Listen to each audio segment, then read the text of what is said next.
Olá, pessoal! Tá começando mais um Infomoney Entrevista. Eu sou a Malu Dourado, repórter do Infomoney, e hoje eu converso sobre as tendências do mercado de construção e incorporação aqui no Brasil e também sobre a trajetória da MRV com Eduardo Fischer, que é CEO do Grupo MRV. Eduardo, bem-vindo aqui ao Infomoney Entrevista. É um prazer aqui ter você e num período tão especial, né, tão sensível para a MRV também. Perfeito, obrigado, é um prazer estar aqui com você, Malu, né, e conversar bastante aí sobre MRV. Bora, vamos lá. Bom, primeiro a gente começa sempre falando sobre a carreira, a trajetória, né, do executivo, e você tem uma trajetória bastante tradicional. Você começou como estagiário de engenharia dentro da MRV e na década de 90 e hoje você é CEO, né, da MRV. Então, é uma trajetória até que não é mais tão comum, né? Os líderes muitas vezes vêm de outras empresas, têm outras histórias. Então, posto tudo isso, eu queria entender o que que essa trajetória de 30 anos, mais de 30 anos dentro da MRV, ela conferiu de vantagem para você? Qual que é o seu super trunfo que talvez um CEO que vem do mercado financeiro ou de outra indústria, ele não tem?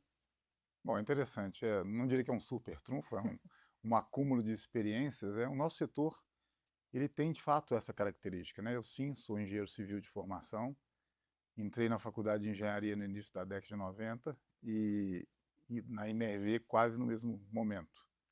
Então, segui minha carreira toda dentro da MRV, boa parte dela em canteiro de obras, sim. Fui estagiário de engenharia, como você falou, fui engenheiro, fui coordenador de obras e por aí fui crescendo, né, até chegar ao posto de CEO há, acho que já há 14 anos atrás, ou 12 anos atrás, né. Então foi uma trajetória que o meu super trunfo, eu diria, nesse aspecto, é um conhecimento muito grande da operação, né. A construção civil ela é muito específica e ela é um produto, por mais que a gente tenha evoluído bastante na indústria, ele ainda é bastante artesanal, né. Desde a compra do terreno, a escolha daquele terreno, até o desenvolvimento do projeto, da incorporação ali, todo o processo de legalização que é longo no Brasil, ele traz uma artesanalidade, cada ativo daquele é único. Então a chance de você ter uma proximidade da operação, ela de fato faz diferença na nossa indústria, né. Então esse conhecimento construído ao longo de décadas, eu acho que sim, no fim ele acumula e faz bastante diferença. O core business é o canteiro de obras, né, da MRV. De fato nós temos 270 canteiros de obra em andamento hoje no Brasil inteiro, que é muita coisa, num produto que por mais que seja industrializado ou mais industrializado, ele ainda é bastante artesanal. Então a proximidade com a operação, eu acho que ele é um diferencial.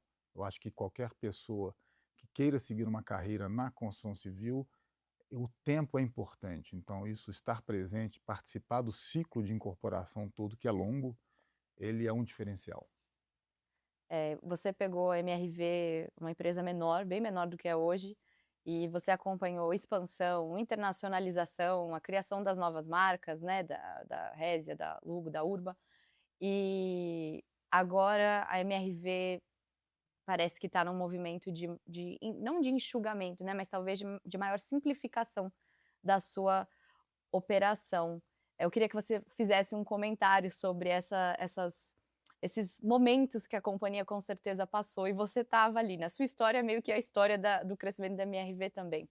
Então, o que que você pode dividir com a gente desses momentos, sabe? O que que mudou também, quando a gente olha para 30 anos, para 20 anos e agora para 2026? Mas, de fato, acho que eu posso falar um pouco sobre isso. Dos 47 anos da MRV, eu estou lá há quase 34. Então, sim, eu peguei essa fase toda de novos negócios, de uma expansão geográfica muito grande, que não era comum, né? Até por essa artesanalidade que eu citei, a nossa indústria, tradicionalmente, ela é uma indústria local. Muitas vezes, daquela cidade, as empresas são restritas àquela localidade. Não só no Brasil, no mundo inteiro você percebe isso, né? E crescer geograficamente traz desafios operacionais muito grandes para a nossa indústria, exatamente por conta dessa artesanalidade que eu citei. Então a gente conseguiu, a MRV, acho que um dos grandes trunfos, né, para usar uma palavra que você falou, foi conseguir fazer esse crescimento geográfico com eficiência. Então a gente conseguiu ganhar escala e nos tornamos, acho que um expert em numa operação diversificada, num footprint grande no Brasil. Isso que deu para a gente a segurança de experimentar outros negócios, outras marcas, até outro país, como você falou, né, porque a nossa eficiência operacional sempre foi um ativo, sempre foi um diferencial da MRV, né. Eu queria, já que a gente tocou nesse assunto, né, de internacionalização, falar da Resia e, enfim, a gente sabe de toda a história, né, é bastante conhecida. Eu queria primeiro entender até quando vocês acham que esse ativo vai ter um impacto, né, no balanço da MRV? Olha, a gente fez um plano de desinvestimento na Resia, ele já tem 2 anos e a gente tem feito várias transações, anunciamos recentemente 2 transações importantes, venda de ativos que a gente ainda tem lá, que já estão terminados, finalizados, venda de terrenos de 5 áreas que a gente ainda tinha. Então, de fato, o nosso plano de desinvestimento na Resia segue em frente, eu acho que até o final de 26, início aí do primeiro semestre de 27, a gente já vai ter uma boa parte disso já no passado da gente. Eduardo, vou fazer uma pergunta de engenheiro de obra pronta, que é, voltando aí alguns anos, você acha que esse investimento deveria ter sido feito? Eu acho que sim, né, de novo, voltando, a MRV desenvolveu uma capacidade operacional muito robusta, que é um enorme diferencial nosso. E a hora que a gente olhava para o cenário ali antes da pandemia, né, então essa decisão toda foi tomada antes da pandemia. A gente, na verdade, comprou uma empresa que já existia, já operava nos Estados Unidos, eficiente, né, para um mercado que se mostrava bastante positivo, robusto, uma demanda enorme, que continua, diga-se de passagem. E eu olhava para esse cenário todo, por que não fazer isso? Né? Então, isso, de novo, antes da pandemia, quer dizer, o cenário mudou bastante.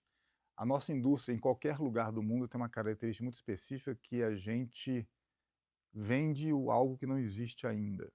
Então, o custo de construção é uma variável muitíssimo importante. Eu estou vendendo alguma coisa que eu ainda vou executar. Né? E, eventualmente, quando você tem o cenário pós-pandêmico, especialmente, os custos dispararam, as coisas saíram todas muito do controle no mundo inteiro. Né? A gente viveu isso no Brasil e a gente viveu isso nos Estados Unidos. Então, assim, mas a decisão, a quantidade de aprendizado que ela nos trouxe e a nossa capacidade de empreender em um cenário bem diferente, eu acho que tem muita lição boa que a gente aprendeu que vale para o Brasil.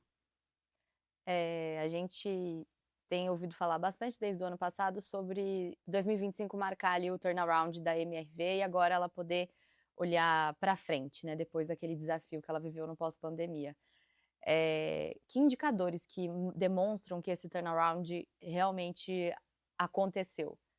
Para o que que vocês olham, sabe? Vocês olham para porque houve um enxugamento ali dos lançamentos, né, esse até é um tema para uma próxima pergunta, mas para onde vocês olham que atesta que o turnaround ele aconteceu? Acho que tem vários. Né? A primeira, para dar uma contextualizada, eu brinco que não existe indústria melhor do que a nossa.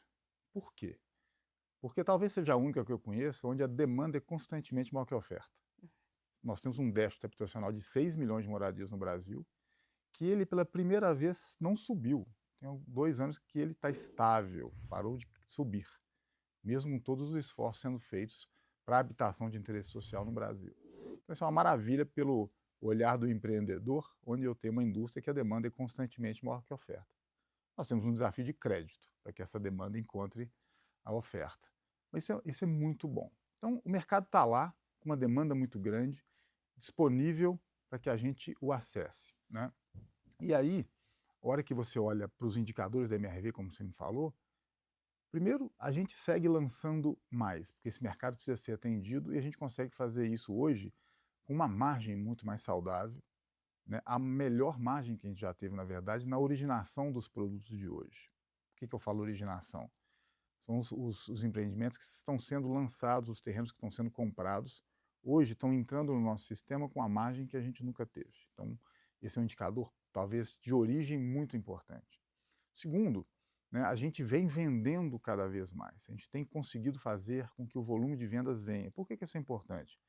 Porque eu vou deixando para trás uma safra que sofreu bastante com custos na pós-pandemia e vou construindo safras com margem muito mais saudável. Então, você olha para a nossa margem, ela segue crescente e na esteira disso você vem geração de caixa, talvez seja o indicador mais importante de todos hoje no curto prazo, porque um cenário de Brasil com essa taxa de juros tão alta, né, você gerar caixa, você ter um endividamento mais baixo é fundamentalíssimo, eu diria. Então você vê que a nossa geração de caixa trimestre a trimestre segue crescendo. Então esse talvez seja o indicador do curto prazo mais importante para ser olhado, mas os outros não podem deixar de existir, porque o futuro de uma companhia de incorporação, de construção, ele começa hoje. Então os produtos que vão me gerar essa margem no futuro, essa geração de caixa no futuro, que vão sustentar a empresa, estão sendo lançados hoje. Fazê-los com competência, com uma margem de originação muito boa, é fundamental. Então esses dois indicadores convivem, né?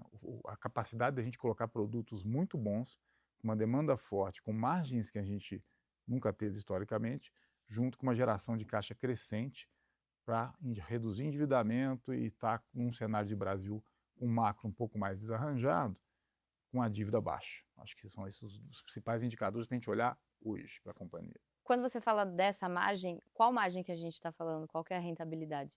E a gente olha para uma margem bruta, que é uma referência do setor, sendo originada hoje nos seus 35%, né? Você vê que a margem contábil na MRV hoje gira em 31%, ou seja, tem um catch-up para a gente fazer, que vai acontecer à medida que a gente constrói essa safra, porque a gente vai apurando receita à medida que a gente constrói. Então isso vai acontecer, esse catch-up vem acontecendo, ele vai continuar acontecendo. A geração de caixa por unidade que a gente produz vai ser maior, porque essa margem também é maior. Então isso tudo acontece à medida que você constrói, lança. Por isso que ter uma ambição de lançar mais, vender mais rápido, isso é uma ambição saudável, olhando para um ciclo de negócios longo como o nosso. Entendi. Falando sobre dívida, a gente pode esperar essa melhora da dívida para esse 3T? Trimestre a trimestre a gente enxerga isso acontecendo. Então, isso já é um fenômeno com a gente, com a MRV, que vem de forma recorrente. A boa notícia aqui é que a cada trimestre ele vem melhor do que o trimestre anterior por conta dessa dinâmica que eu expliquei aqui.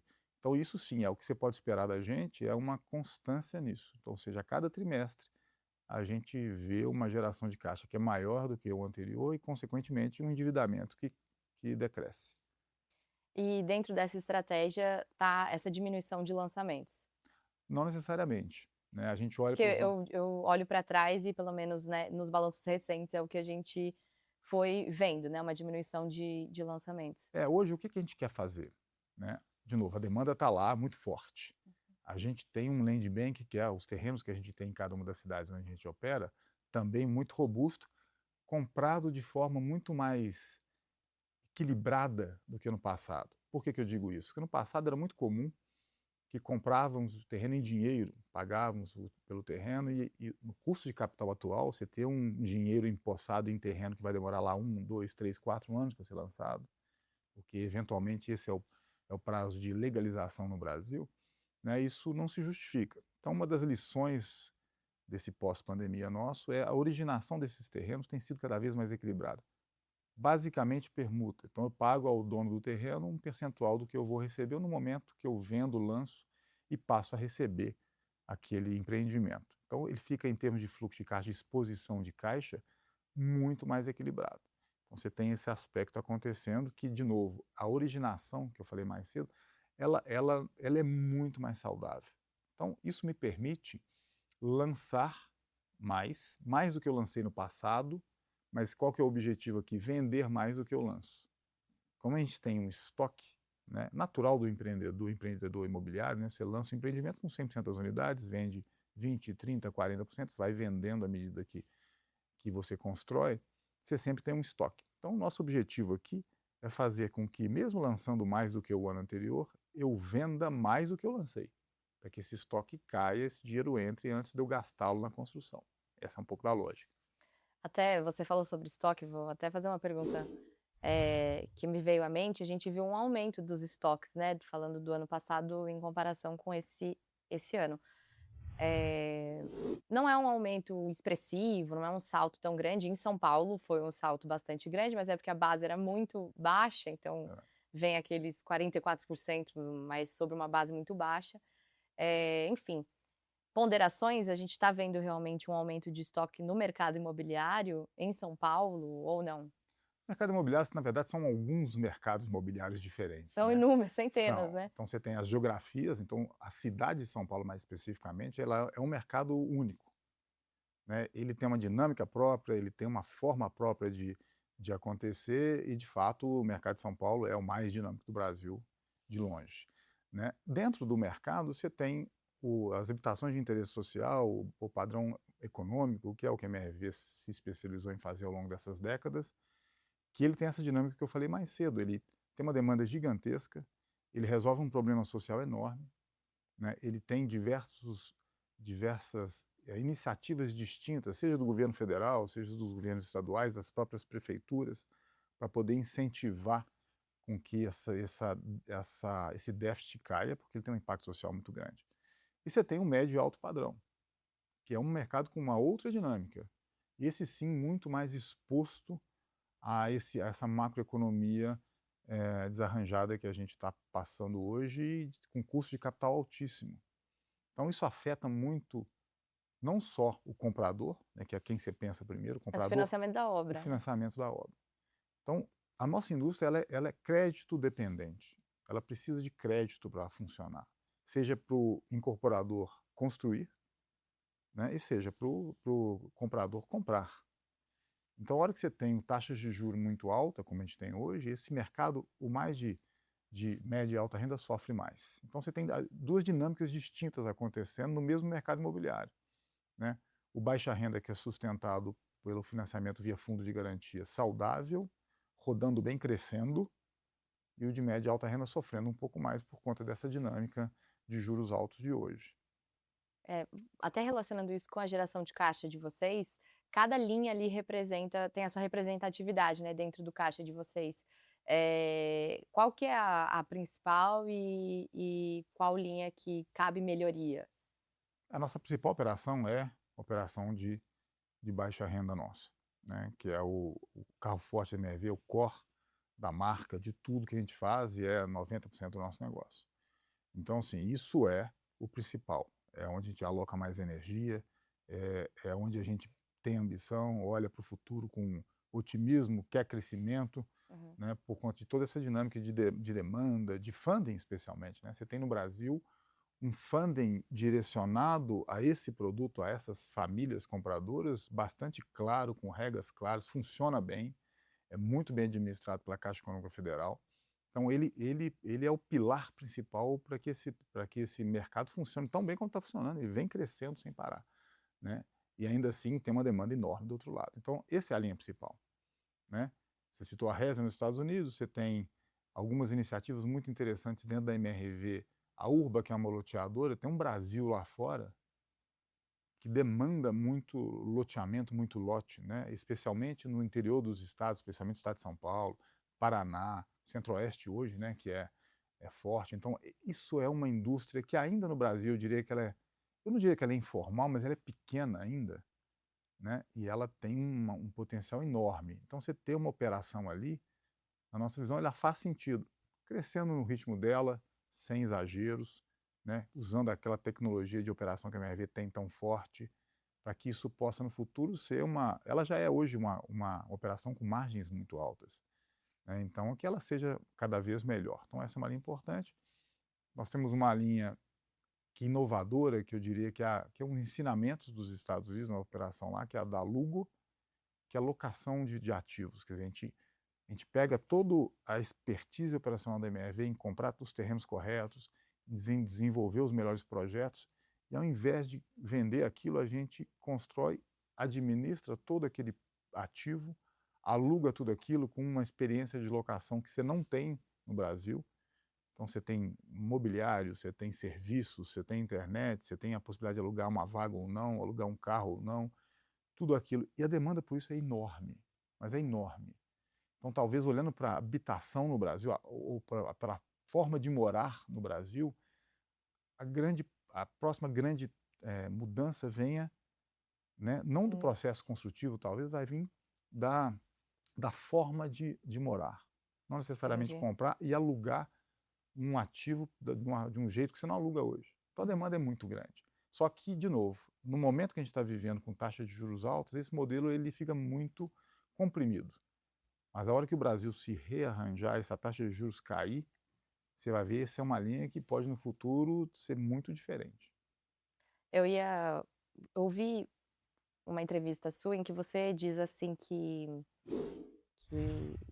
a construção civil, né, você construir é um ato de fé, né, porque é um produto que tem um ciclo muito grande, você acabou de falar, você precifica uma coisa que não está pronta, você vende algo que não existe, e enfim, que você precisa acreditar bastante, né, no projeto, no lançamento e no business como um todo, né. Então, dito isso, a gente tem alguns complicadores desse ato de fé, né, aqui na nossa frente. Então a gente tem esse complicador de médio e curto prazo, que é taxa de juros, funding, são assuntos que a gente sempre fala, e a gente tem o complicador reforma tributária, que não sei se definiria assim como um complicador, mas é um desafio à frente, porque coloca o setor todo numa nova lógica, que não era muito o habitual, né? E não existiam esforços para isso.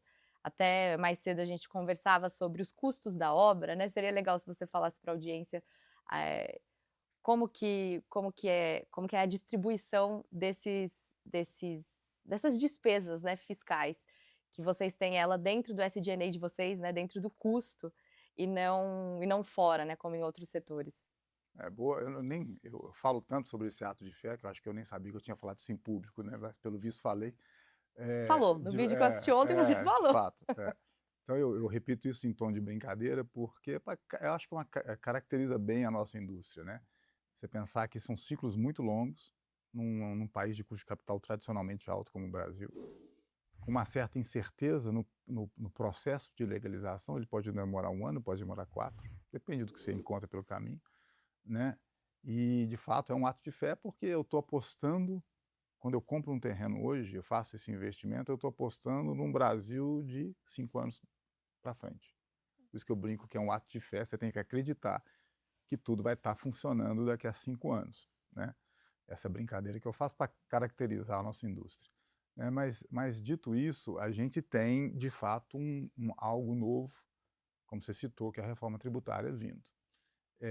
Ela para nós, ela é muito complexa. Então para o setor, né, eu não estou discutindo o mérito da reforma tributária, acho que tem mérito sim, acho que o Brasil é tão complicado que qualquer coisa que possa trazer simplicidade para a gente é importantíssimo, né. Então acho que ela foi importante, ela vai ser importante a reforma.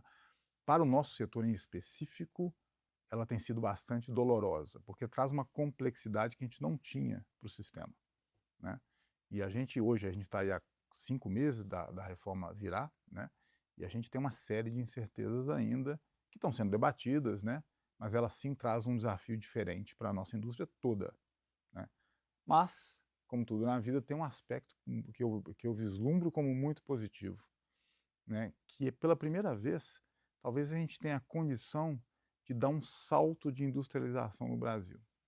Ele tem algumas premissas para ele acontecer na nossa indústria, mas talvez a primeira delas seja de fato a reforma tributária. Porque hoje, se eu quiser industrializar qualquer coisa dentro da MRV, como eu já fiz no passado, isso tudo tem que estar rodando dentro de casa, verticalizado na operação. Eu não me importar toda a carga tributária para dentro da companhia, né. A reforma tributária vai mudar isso, né. E na nossa indústria, no mundo inteiro é assim, no Brasil também, você tem grandes empresas como a nossa, você tem empresas médias, você tem empresas pequenas, e o nosso setor é muito fragmentado. O médio e pequeno incorporador construtor muito provavelmente não consegue acessar novas tecnologias. A hora que a reforma entra, ele vai começar a ter acesso a isso. Então isso é fundamental. Mas isso é o primeiro passo. O segundo, nós deveríamos ser capazes de padronizar, que é uma coisa que ainda é muito pouco feita no Brasil, no nosso setor, na nossa indústria. Então, a hora que se nós conseguirmos fazer essas duas coisas, de fato nós vamos ver uma explosão da industrialização no nosso setor no Brasil. O presidente, né, do Conselho Consultivo da CEBIC, né, o Zé Carlos, ele até falou sobre uma previsão de compartimentalização, né, que é componentização, na verdade, que seria a gente unir indústrias dentro, né, da indústria de incorporação, de construção civil, que tivessem mais expertise naquilo do que você tem ali dentro do canteiro de obra, né. Ele até falou assim: "Ah, o Porto Brasil ela tem uma capacidade de evoluir a produção de revestimento que eu, como incorporador, não tenho, porque eu não sou uma indústria de Uhum. revestimento como é a Porto Brasil. Então não faz mais sentido a gente talvez, comprar, terceirizar, isso vir de fora, e aí cada um trabalha com a sua expertise, né, e consegue, dar um passo além, né, naquela produção, seja para ela ter uma maior qualidade ou para ela sair mais rápido. Enfim, são apostas que você também faz? Eu tenho uma crença muito forte, a gente tem apostado nisso. Eu acho que a construção civil vai passar por uma transição muito forte na próxima década. Isso é uma crença pessoal minha e a gente tem olhado para isso com bastante atenção no MRV, né. Existe um fenômeno acontecendo, você já deve ter ouvido, que é a dificuldade de mão de obra no nosso setor. Bastante. E ela é estrutural na minha visão. Eu não vejo que ela vá mudar. E ela não é exclusiva do Brasil. A gente teve uma conversa final do ano passado com uma empresa chinesa, uma grande empresa chinesa, que veio ao Brasil. E a gente estava conversando e a pessoa que estava conversando comigo me falou o seguinte: o meu maior problema é esse, também. E a idade média do operário de construção civil na China hoje é 51 anos. Né? Uma economia dinâmica como eles têm lá, o jovem tem um leque de opções no mercado de trabalho que ele prioriza em relação à construção civil. Então, eu acho que isso é um pouco do que vai acontecer, do que já está acontecendo conosco e que vai continuar acontecendo. Então, isso é uma força tão violenta que acaba te empurrando na direção da industrialização. E hoje, a construção civil, as indústrias estão muito mais maduras e sofisticadas para dar esse salto, na minha visão. Você falou do mercado, né? Quando eu comecei, no início da década de 90, não existia uma grande empresa especializada em habitação no Brasil, não existia. Mercado pequeno, muito fragmentado, hiperinflação, né? No início da década de 90, até o Plano Real, não existia. A nossa indústria, aí não só a MRV, a nossa indústria de forma geral, ela é hoje tem uma capacidade instalada muito maior, é muito mais sofisticada, muito mais formal. Na Bolsa, quantas empresas de capital aberto tem do nosso setor? Né? Então, assim, a gente está num patamar hoje muito mais maduro e próximo para dar um salto de industrialização, que é o que eu acho que vai acontecer nessa próxima década. Que bom!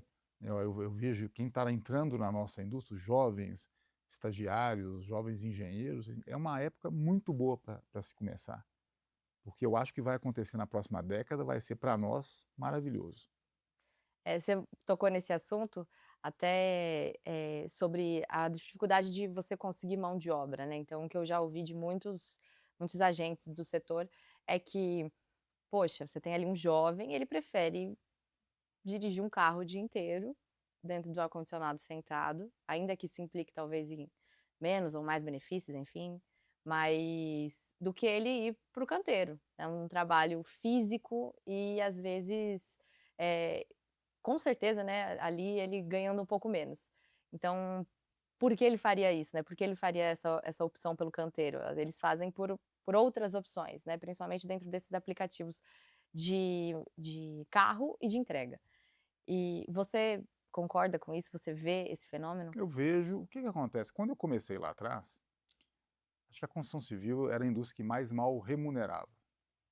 Uma das que mais mal remunerava. Isso mudou. Né? Você vê hoje trabalhadores de construção civil que têm salários médios bons, altos, muito maiores até que a pessoa às vezes eventualmente vai ganhar Uhum. num aplicativo. Mas na outra ponta da equação, você tem de fato uma indústria que ela acaba sendo pouco atrativa, é uma indústria que tem mais riscos, né? De fato tem. Né? Ela tem, como você falou, a pessoa fica exposta aos elementos, né? Então se tiver 40 graus lá fora, são 40 graus, se estiver chovendo, é chuva. Então, de fato, ela acaba sendo menos atrativa. Qual que é o reflexo disso? Os salários médios vêm subindo, e eu acho que esse é um fenômeno que vai continuar acontecendo, ele está contratado na minha visão. Por isso que eu falei mais cedo, que isso talvez ele é estrutural e ele vai ser o habilitador, junto com outras iniciativas, para que a gente enxergue uma industrialização cada vez mais forte na nossa indústria. Eu queria fazer uma pergunta específica sobre o Rio de Janeiro. Eu ouvi em alguns eventos que eu fui que existe uma dificuldade de mão de obra mais expressiva lá e que isso tem sido um gargalo importante para incorporar no Rio de Janeiro, sobretudo na Zona Norte, sobretudo Minha Casa Minha Vida, né. Minha Casa Minha Vida é muito mais fraco do que em São Paulo, por exemplo, do que até em outros estados, né. Existia uma dificuldade legal, essa dificuldade legal foi, né, com os novos planos diretores e novas legislações, ela foi, bastante resolvida, mas aí, né, tem o que está no papel e tem a prática, e na prática falta mão de obra no Rio de Janeiro, esse é o relato. Você concorda? Esse é o relato? E eu não tenho essa percepção não, Tá. especificamente sobre o Rio, não tenho essa percepção. A dificuldade que a gente tem hoje, eu diria que ela é muito parecida. A gente tem Santa Catarina talvez seja mais difícil hoje que o Rio, né, Uhum. para nós. Então não tenho essa percepção. Quando você compara com São Paulo, eu tenho uma leitura bastante específica sobre isso. O que aconteceu em São Paulo, e São Paulo o exemplo disso para mim no Brasil, houve uma mudança no plano diretor da cidade há 10 anos atrás, já ou mais, 2014. mais, né, já tem 12 anos. Isso habilitou um crescimento, né, de habitação de interesse social na cidade de São Paulo gigantesco. Esse mercado multiplicou por 4. Então a gente está rodando hoje na cidade de São Paulo 100.000 unidades de interesse social por ano, aproximadamente. Isso era 20, 30 no passado, né? Isso tem um impacto que as pessoas discutem pouco, que é socialmente enorme. A hora que você consegue fazer que esses ativos, esses imóveis estejam em regiões centrais da cidade, não necessariamente o centro, Barra Funda, Penha, assim, lugares onde você consegue ter proximidade com infraestrutura já implantada, você vai fazer com que essas famílias deixem de se morar em Itaquá ou nas bordas da cidade. No passado a gente falava bastante sobre o espraiamento, né? É um fenômeno inverso que está acontecendo hoje. Isso vai mudar a dinâmica de São Paulo, de qualidade de vida, inclusive. Todas as obras de infraestrutura que estão sendo feitas na cidade vão ser muito melhor aproveitadas. As famílias vão ter um custo de vida muito menor, porque elas não vão se deslocar 4, 5 horas por dia para ir e voltar do trabalho, da escola. É tudo mais central, os ativos já estão lá, a infraestrutura já está lá. Então isso tem um impacto pouco discutido, que é socialmente muito forte, até ambientalmente bom, porque você Uhum. vai ter um trânsito melhor, né? E o que aconteceu em São Paulo, essa explosão, ela foi por conta de um regramento bem feito, bem pensado. Então, até para isso, a mão de obra é facilitada. A hora que eu tenho essa concentração, é melhor do que esse espraiamento, até para a própria mão de obra, né?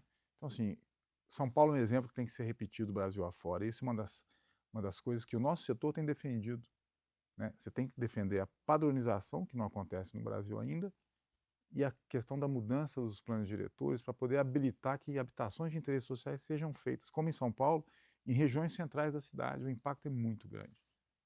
Queria fazer uma provocação, porque a gente tem visto nesse centro expandido, e que não tem mais espaço, né, para se construir, a gente tem visto muitos lançamentos, mas lançamentos de compactos, né, de uma outra categoria ou lançamentos de alto, altíssimo padrão. Eh, os lançamentos voltados para famílias, né, os lançamentos ali que tem uma linha de subsídio, eh eles têm ficado, na verdade, um pouco mais raros, assim, pelo menos dentro desse centro expandido, né, então centro e ali as regiões, né, os bairros ali bem próximos ao centro. Das regiões tanto sul, oeste, né, a gente tem visto, pelo menos na percepção, assim, é que a gente não está vendo mais lançamentos de econômicos, a gente está vendo lançamentos de compactos, né, muito voltado para investidor. Que né, o que que você Não, eu tenho uma pensa? percepção completamente diferente. Eu conheço bem o mercado, especialmente em São Paulo. Barra Funda sim, né, ali da Marquês, São Vicente Sim, tem, tá tem muito Minha Casa Minha Vida ali, tem. mas a gente não consegue vir um pouquinho mais pra dentro. Mas você vê, ali Barra Funda já é bem central, né? Aham, Dessa lógica de centralidade, ela já é um lugar onde você tem super bem servido de infraestrutura, próximo, inclusive, a bairros muito bons, né? Você tem ali Pompeia, Perdizes, sim. etc e tal, Lapa, né? E você tem ali uma nova linha de metrô ficando pronta, você tem uma infraestrutura ali muito robusta, mas isso é um bom exemplo, né? Mas eu vejo, assim, desses 100.000 imóveis que eu te falei, a enorme maioria deles é para famílias. A configuração de família também vem mudando, a gente percebe isso na Sim. MRV. Antigamente eram 2, 3 filhos, isso não existe mais, isso não existe. Hoje você tem é muito comum famílias que na verdade não têm filhos, ou tem um, né. Uhum. Então isso muda um pouco também a dinâmica do produto. Então, um produto que você chama de compacto, na verdade, no meu caso, ele é compacto, só que ele tem lá 2 dormitórios e lá mora uma família, né. É. Acho que a enorme maioria dos imóveis de interesse social em São Paulo, eles são para esse extrato da população. Obviamente você tem ali investidores, houve um ruído, recentemente sobre uma má utilização da legislação, mas isso Uhum. é bem específico na minha visão e quem fez errado tem que ser punido e pronto, a legislação é boa, né. Então eu tenho uma visão diferente, eu acho que o que está acontecendo em São Paulo, de novo, isso é referência para mim e para o resto do Brasil, é um plano diretor bem pensado, uma legislação bem pensada, que está fomentando um crescimento especialmente desse imóvel, apesar de compacto, direcionado para famílias que vão morar em localizações muitíssimo melhores que no passado. É, a linha laranja, né, tem sido um vetor ali de crescimento. Não sei se você passou ali pela freguesia do Ó, mas está cheio de lançamento. Sim, E houve também uma valorização bastante expressiva dos imóveis que já estavam ali. Então, a mobilidade tem esse poder, né, de enorme. trazer o mercado imobiliário junto, né. Acho que a infraestrutura e o mercado imobiliário são melhores amigos, né. Deveriam ser, pelo menos, né, deveriam ser. Eh, a gente falou ainda dentro da reforma tributária, ela vai ter um impacto no preço final para o consumidor. Seja o jeito que ele é comunicado, então já ouvi o pessoal falar que a gente vai fazer uma comunicação como se fosse uma comunicação de um produto menor, né, então assim, o preço é esse e isso daqui foi o que você pagou de imposto, Impostos, o que não é muito comum, o que não é nada comum, né, o não. que não existe no setor. Eh, e aí algumas teses sobre um possível encarecimento ou não nas linhas que são subsidiadas, eu queria também a sua opinião, assim, o que que vocês prevêem para o Eu acho preço final? sinceramente, ninguém consegue cravar isso hoje. É Tá. uma incerteza enorme. Depende muito de como a indústria que nos alimenta com insumos vai se comportar, né. Se for neutra para a indústria, a tendência é que seja neutra para nós, apesar de mais complexa, Uhum, né, que seja neutra para nós também. Do jeito que a gente for nós participamos de fato, nossa associação, nossa indústria participou das discussões, e a gente entendeu que ela seria neutra, especialmente para imóveis de interesse social, né. Mas de novo, é uma teoria, né, nós vamos saber isso de fato à uhum. medida que a reforma vai funcionando, né. Mas eu não tenho como olhar para isso hoje e falar: "Vai subir ou não". Eu não tenho essa percepção, não tenho essa visão. Partindo do pressuposto que a indústria vai ser neutro para a indústria, tende a ser neutro para nós também. Vai mudar a forma. De fato, eu vou ter um imóvel que é o custo dele e aqui é o imposto, isso não é visto hoje. Tem uma questão importante, hoje o imposto é financiado dentro do imóvel, como é que vai funcionar isso depois? Tem que continuar sendo, porque senão você vai causar um caos de affordabilidade, Uhum. né. Então assim, tem muita coisa ainda incerta, né, que está em debate, né, mas eu arriscaria dizer, se é meu my best guess aqui, é que vai ser, neutro, especialmente para imóveis de interesse social. É, porque existem ali os redutores, né, Exato. tem, eh, Você tem um redutor a legislação buscou endereçar, né, essa questão para que não houvesse encarecimento, principalmente dentro das linhas que já são subsidiadas. que faz sentido, né. Nós temos um déficit enorme, esse déficit traz uma série de ônus sociais, inclusive para cidades, como a gente conversou aqui agora há pouco, né. Então, de fato, se haver um redutor social ali para manter a competitividade desse Uhum. imóvel, para que as pessoas consigam continuar adquirindo esses imóveis, é importante. Vou mudar de assunto, vou falar sobre tendência. Eh, eu assisti um conteúdo bastante antigo, eh,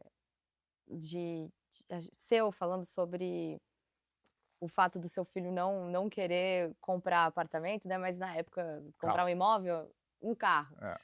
É, Mas na época ele tinha 23 anos, pela matéria que eu li. E a partir dali você desenhou uma tese de que talvez essa nova geração ela demorasse mais para querer patrimônio, né, para conquistar esse patrimônio ou para se enfiar num financiamento que seja, né. Eh Outras pesquisas mostram que a geração Z, ela tem sim esse sonho da casa própria, ela não gosta do aluguel, ela é mais obrigada a conviver com aluguel do que, enfim, optar realmente por essa estratégia, digamos assim. Mas o sonho não se desenha na prática, né, pelo que a gente vê, a gente não tem ali o grupo de até 30 anos correspondendo a uma parcela relevante de financiamentos, né, de novos financiamentos. Vocês também observam isso, assim, o quanto que esse grupo é relevante para a MRV hoje?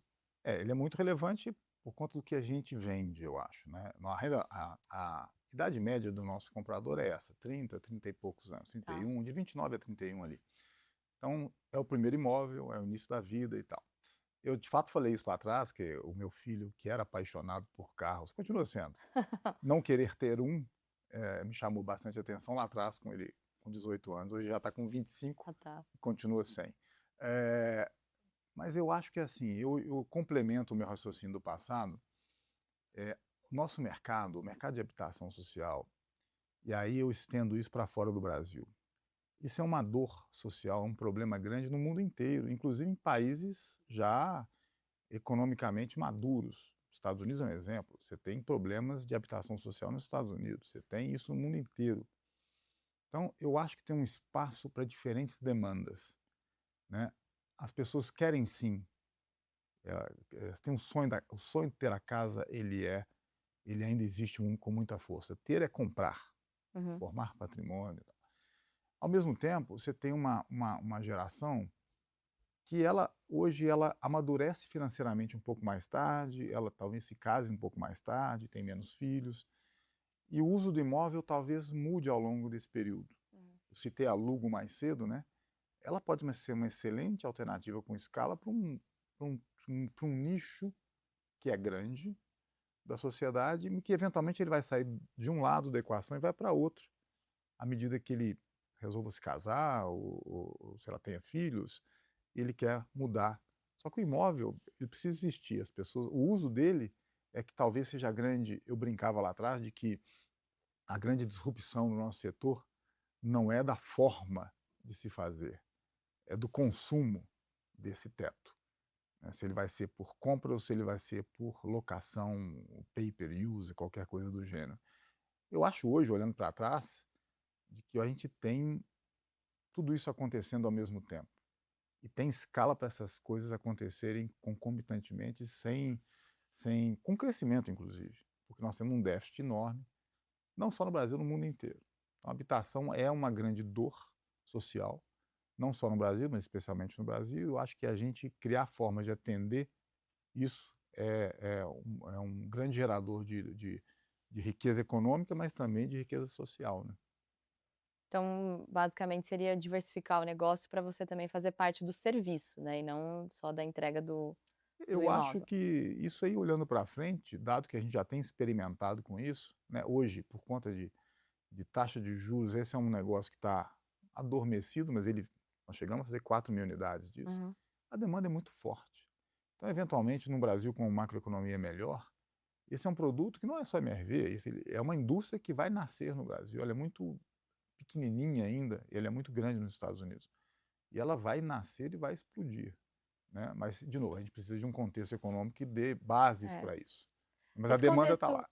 perdão, esse contexto que você fala é sobre juros mais acessíveis, né, porque a gente tem uma população bastante empregada, existe o crescimento da renda, uma inflação ao consumidor dentro ali da expectativa, o que a gente não tem, a gente tem 15% de taxa de juros, né, quase, a Perfeito. gente ficou muito tempo nesse patamar, existia uma previsão, né, de 12,25 no final do ano, essa previsão morreu, acabou, eh, o que até fez os eventos do mercado de incorporação irem perdendo o brilho, né, se Uhum. você ia num evento no final de 2025 e aí depois você compara o sentimento com o sentimento de março de 26, é uma perca de brilho, assim, o pessoal ficou mais desanimado por conta desse ciclo de juros que perdurou, né, mais do que o mercado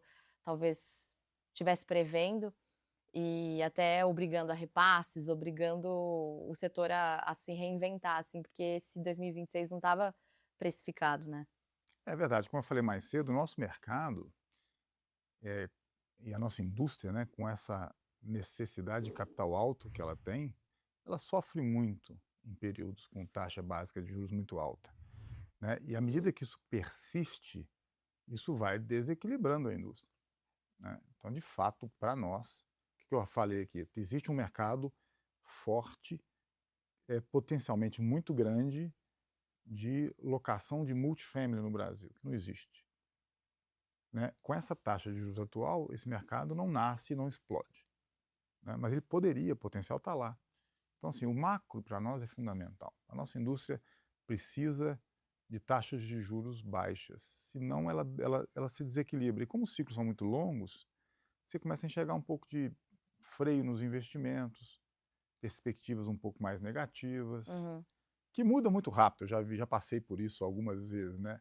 De repente isso muda o espírito, a taxa de juros começa a cair mais fortemente, o Brasil se reequilibra, a coisa dispara. Mas para nós, pensando em consistência, de fato, uma taxa de juros o mais civilizada é fundamental.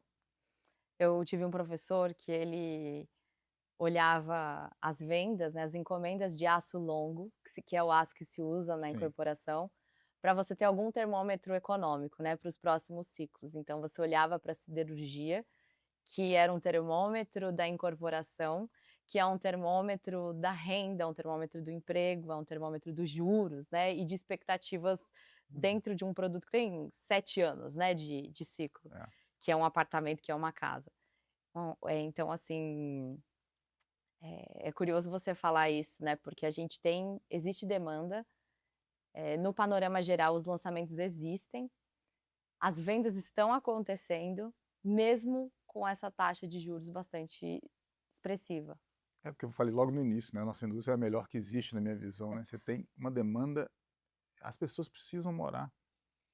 E elas passam por mudanças na vida que criam uma urgência ainda maior. Hum. Nasceu um filho, me casei.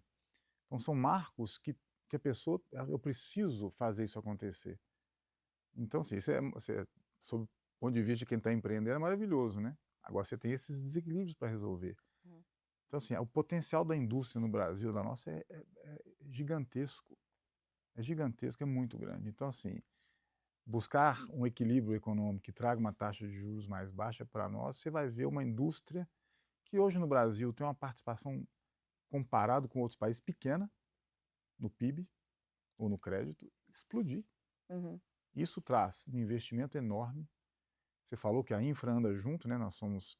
A infraestrutura das cidades vem junto, né? Geração de emprego, movimentação da economia, dos bancos, é fundamental. A gente falou sobre essas tendências da sociedade brasileira e uma delas é o envelhecimento, né, esse achatamento da nossa pirâmide demográfica. Então, eh, como que isso impacta a MRV, né, como que ela olha para esse efeito dado, só uma questão de tempo, e planeja para o longo prazo? Ainda, como é que a gente olha para isso? Eu não percebo isso no nosso pipeline. Sim, é um fenômeno que vai estar contratado, ele vai acontecer. Hoje você ainda tem um desequilíbrio de demanda e oferta na parte jovem da população muito grande.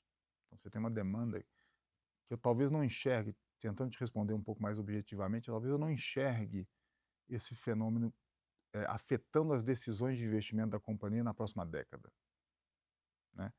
Talvez isso comece a acontecer mais fortemente em, sei lá, de 5 a 10 anos, para afetar a estratégia da companhia.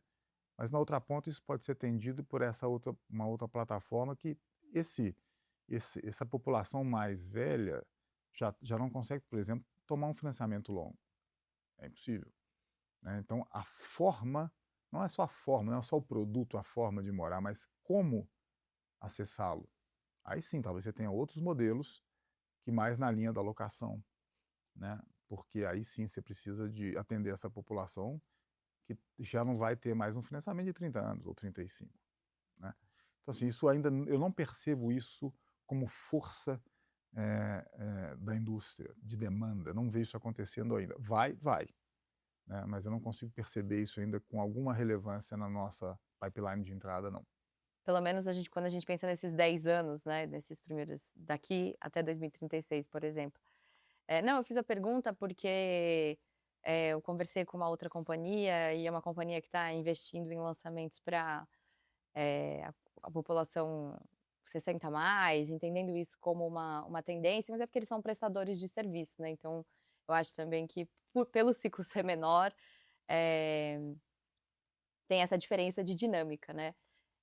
A gente também faz alguns conteúdos para essa economia prateada, e um dos conteúdos que a gente teve bastante repercussão positiva foi uma matéria ensinando a fazer um financiamento após os 50 anos, Legal. né. Então, pelo menos aqui, né, da minha parte, eu tive também essa sensação, assim, de que: "Nossa, as pessoas estão procurando por isso". Eu acho que não é uma coisa de escala ainda. Nós somos uma Entendi. operação de escala, Uhum. né? Essa ainda não é uma coisa de escala, talvez seja um nicho muito específico, até de São Paulo, mais especificamente, porque você tem uma renda que talvez suporte isso, com determinado extrato da sociedade, que talvez não se replique ainda no Brasil, Brasil afora, né? Vai acontecer? Vai acontecer. Mas eu não percebo isso ainda com essa força toda nas pontas.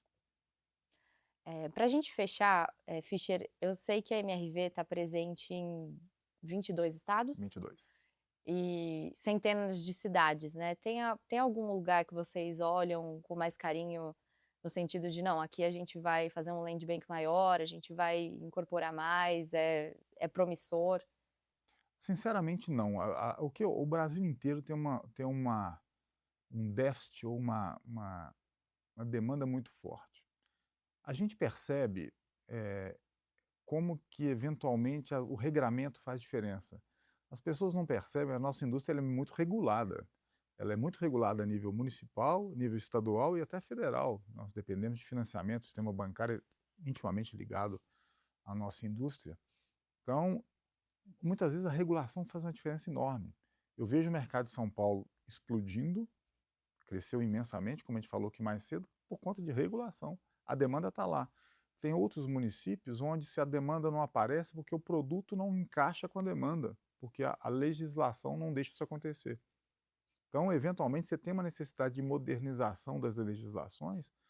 Aí, quando isso acontece, você vê uma explosão de demanda, porque ela está lá, onde explosão de compra ou de crescimento, porque a demanda está toda lá, só está reprimida porque ela não consegue alcançar o produto que está sendo oferecido por legislação.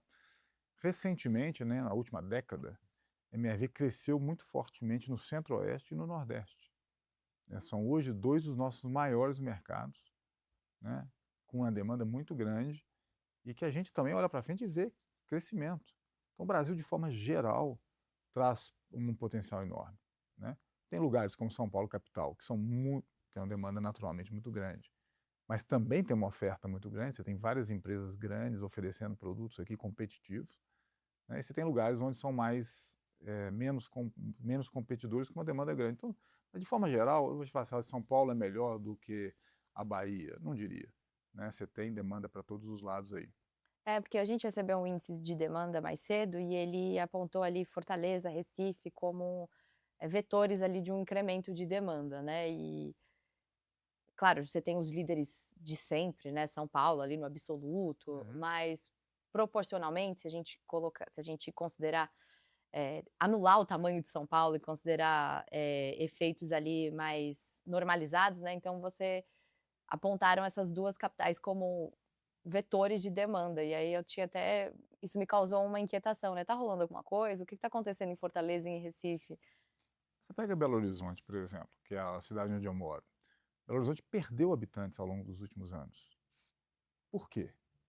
Porque a legislação não era favorável ao desenvolvimento de habitações de interesse social. As pessoas não conseguiam comprar imóveis, elas foram, de alguma forma, expulsas da cidade. Isso é terrível, porque você perde a capacidade de ter serviços, né? Você empobrece a população, você cria uma pressão na infraestrutura enorme, né? E hoje eu vejo uma discussão em Belo Horizonte indo na direção oposta. A hora que a legislação nova de Belo Horizonte, que está na fase final de discussão, for aprovada, você vai ver uma explosão. Porque a demanda está lá, ela não morreu não. Ela está muito reprimida. Uhum. né? E ela vai acontecer. Então, essas cidades têm esse comportamento, né? E as cidades no Nordeste, você citou Fortaleza e Recife, elas crescem bastante, né? O Nordeste tem crescido, as capitais especialmente, Centro-Oeste, idem, né? Você vê muita demanda vindo por ali. Fischer, vocês divulgaram o balanço do segundo trimestre na semana passada. Eu queria entender, assim, queria de você um comentário, né, uma avaliação sobre os números, sobre a evolução dos indicadores, e se você tem alguma previsão para o 3T e para o fechamento do ano. Olha, sim, de fato, os resultados estão em linha com a estratégia que a gente desenhou lá atrás, então tem alguns movimentos importantes. Venda de ativos de forma muito forte em Résia, nos Estados Unidos, e dos ativos da Lugo, né, aqui no Brasil. Então, isso ajuda bastante o nosso processo de desalavancagem, são movimentos importantes que a gente fez, que marcam bastante o trimestre. Na ponta da MRV Brasil, você vê um crescimento constante em todos os nossos indicadores. A receita crescendo, então nossa receita no Brasil está se aproximando de 3 bilhões por trimestre, né? Consequentemente, você tem um crescimento do lucro bruto, quer dizer, a margem bruta também segue crescendo, geração de caixa por trimestre segue crescendo.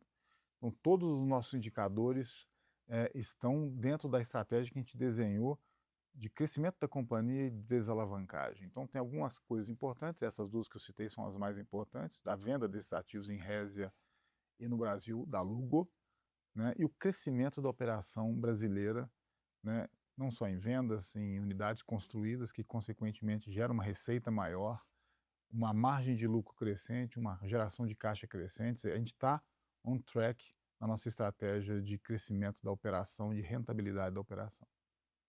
Bacana. Eu esqueci, então, pergunta bônus. O Galo é dono da Arena MRV? Não, o Galo é dono da MRV. A MRV, na verdade, Não, é tem só. verdade, a MRV é dona da Arena MRV? Não, a MRV é só o naming rights do estádio, que, diga-se de passagem, foi um investimento maravilhoso nosso em marca, em reconhecimento Brasil afora da marca MRV. Então foi um belíssimo investimento. Obviamente, tudo que é feito no Atlético é um belíssimo investimento, mas eu digo assim, como atleticano que sou, acho que aquilo lá, quem tem a oportunidade de conhecer aquele ativo, que sim é do Galo, é maravilhoso, é um estádio moderno, muito bom, uma experiência de assistir um jogo que é fenomenal. Eu conheço vários estádios no Brasil, não conheço nenhum como a Arena MRV, e sob a perspectiva da MRV, o nosso naming rights naquele ativo especial é de fato um diferencial. Bacana. Bom, Fischer, a gente chegou ao fim aqui do programa. Obrigada pela sua participação, foi bastante enriquecedor, muito legal entender um pouco mais das perspectivas e do que vocês enxergam, né, para o futuro da incorporação e da construção do Brasil. Bom, Malu, obrigado por me receber, foi um prazer, bate-papo legal, bacana, bastante esclarecedor de fato, e obrigado de novo por me receber. Bom, a gente está chegando ao fim de mais um Infomoney Entrevista, e se você quiser conferir os outros episódios, vocês conseguem acessar aqui a playlist no canal do Infomoney. Até a próxima!